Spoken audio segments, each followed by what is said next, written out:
Hello traders. तो कल market ने बियरिश एनगल्फिंग बनाने के बाद आज मार्केट ने एक बुलिश एनगल्फिंग पैटर्न क्रिएट किए हैं।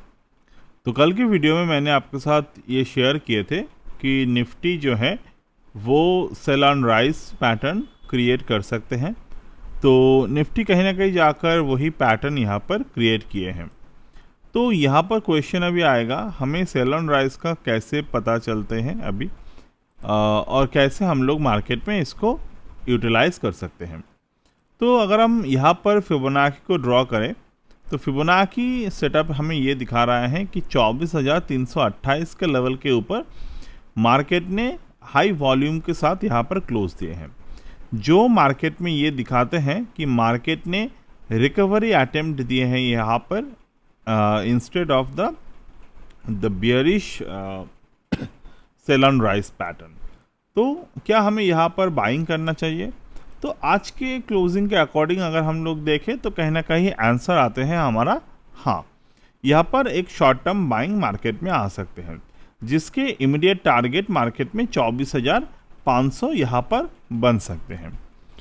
तो यहाँ पे मैं अगर निफ्टी के साथ यहाँ पर SGX निफ्टी को देखूँ, यानी कि गिफ्ट निफ्टी को देखूँ, तो गिफ्ट निफ्टी भी यहाँ पर मार्केट में काफ़ी अच्छे क्लोजर यहाँ पर दिए हैं।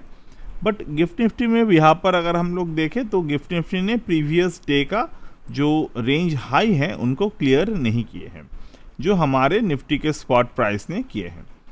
तो ओवरऑल पैटर्न अगर कंफ्यूजिंग हो तो हमें हमेशा मार्केट में एक MTF यानी कि मल्टी टाइम फ्रेम पे देखना ज़रूरी है। तो मैं यहाँ पर चार्ट को मल्टी टाइम फ्रेम पे ऑब्जर्व करूँगा, जैसे कि यहाँ पर 4 आवर टाइम फ्रेम अगर यहाँ पर ऑब्जर्व करूँ तो 4 आवर टाइम फ्रेम पे मार्केट ने एक hidden bullish divergence pattern create किए थे, यानी कि वेडनेसडे को 19 अगस्त को।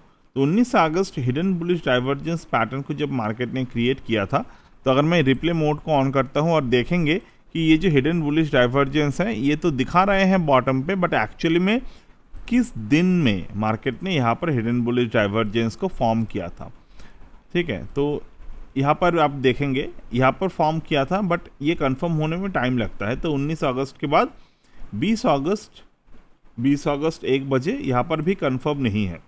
तो on the time of 21 August Friday के दिन 9 बजे सुबह कैंडल बनने के बाद, मतलब फ्राइडे के दिन मार्केट में यहाँ पर हिडन बुलिश डाइवर्जेंस और मार्केट में बॉटम दोनों यहाँ पर कंफर्म हुआ था। तो ये जो आपको इंडिकेटर दिखा रहे हैं अभी, bottom top hidden bullish divergence, ये इंडिकेटर हमारे ये जो कोर्स है हमारे कहा गया, it was the planetary orbit theory. इस थ्योरी के साथ आपको ये इंडिकेटर भी ऐड हो जाएंगे आज या फिर कल के दिन। ये इंडिकेटर आपके जो भी ट्रेडर्स इनको ज्वाइन किए हैं उनके ट्रेडिंग व्यू अकाउंट पे इंडिकेटर ऐड हो जाएगा। तो इसके काफ़ी मल्टीपल यूज़ है, तो वो हम लोग बाद में बात करेंगे। बट यहाँ पर अगर मैं देखूँ तो हिडन बुलिश डाइवर्जेंस मार्केट ने फॉर्म किया। अब हिडन बुलिश डाइवर्जेंस जो मार्केट ने यहाँ पर फॉर्म किया, ये कहाँ पर फॉर्म किया? ये फॉर्म करते हैं मार्केट में 0.618 के प्राइस पे। तो आप में से क्वेश्चन आ सकते हैं कि आपने कल इसको नहीं बताए थे। तो मैंने खुद भी ये ऑब्ज़र्व नहीं किया था कल के दिन, तो आज मैं जब इसको बैक टेस्ट कर रहा था तो मुझे ये दिखाई दिए। तो यहाँ पर हिडन बुलिश डाइवर्जेंस 19 अगस्त मार्केट में फॉर्म किया। तो मार्केट यहाँ पर कहाँ तक जा सकते हैं? तो 24,498 के लेवल तक ये जा सकते हैं। ठीक है, मतलब जाना पैटर्न अगर वाइज अगर हम लोग देखें तो ये जाना चाहिए।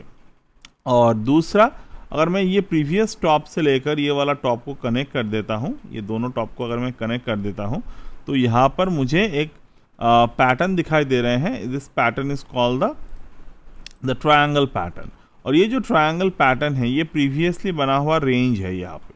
तो प्रीवियसली बना हुआ ये जो रेंज है, तो ये पैटर्न यहाँ से बुलिश पैटर्न ही दिखा रहे हैं, कोई बियरिश पैटर्न नहीं दिखा रहा है यहाँ पे। तो we can observe this in the similar. तो अगर मैं 1 आवर टाइम फ्रेम पे आता हूँ यहाँ पे, ठीक है, 1 आवर टाइम फ्रेम पे अगर मैं देखूँ तो यहाँ पर हिडन बुलिश डाइवर्जेंस नहीं है, बट 1 आवर टाइम फ्रेम पे यहाँ पर हिडन बियरिश डाइवर्जेंस है। तो मैं इस पर्टिकुलर सेटअप को ये सलाह देता हूँ ट्रेडर्स को, ये डेली चार्ट पे यूज़ करना है आपको और आवरली चार्ट पे यूज़ करना है। बहुत सारे ट्रेडर्स इसको मल्टीपल टाइम फ्रेम पे यानी कि कस्टम टाइम फ्रेम पे भी यूज़ करते हैं, तो वो भी आप कर सकते हैं। और दूसरी बात, ये जो टॉप और बॉटम आइडेंटिफिकेशन मैंने प्रोवाइड किए हैं, ये क्यों प्रोवाइड किए हैं? देखिए, जैसे कि यहाँ पर हिडन बेयरिश डाइवर्जेंस मार्केट ने दिखाया था, तो हिडन बुलिश डाइवर्जेंस को कभी भी बिना पैटर्न के साथ आपको यूज़ नहीं करना चाहिए। तो यहाँ पर टॉप बनाया मार्केट ने, टॉप बनाने के बाद यहाँ पर बॉटम बनाते हैं, एक टॉप बनाते हैं दोबारा से और एक टॉप बॉटम को ब्रेक डाउन करते हैं। तो मार्केट में यहाँ पर हिडन बुलिश बेयरिश डाइवर्जेंस के बाद भी यहाँ पर जो ट्रेड है हमारा वो बना रहा। और ये ट्रेड कब ख़त्म होते हैं? जब मार्केट हायर बॉटम पैटर्न को क्रिएट करते हैं। जैसे कि ये हायर बॉटम पैटर्न क्रिएट हुआ। अब हायर बॉटम पैटर्न क्रिएट जब हो जाते हैं यहाँ पे, तो अगर मार्केट टॉप को ब्रेकआउट करते हैं, जैसे कि हायर बॉटम तो यहाँ पर भी क्रिएट हुआ था, बट यहाँ पर हमने क्यों एग्जिट नहीं लिए? क्योंकि यहाँ पर जो बियरिश पोटेंशियल था, मतलब ये जो टॉप था, ये टॉप मार्केट ने ब्रेकआउट नहीं किया 24 से 414 के। बट इस केस में मार्केट ने क्या किए हैं, अभी टॉप जो है उनको ब्रेकआउट कर दिए हैं क्लोजिंग बेसिस पे। तो इसके अकॉर्डिंग अगर मैं देखूँ तो मार्केट में जो टारगेट दिखा रहा है, इट इज़ द 490, 24,490, और डेली चार्ट पे 24,498 के दिखाए थे। तो this is how you can observe it in a very proper way, and that's it as of now, and bye.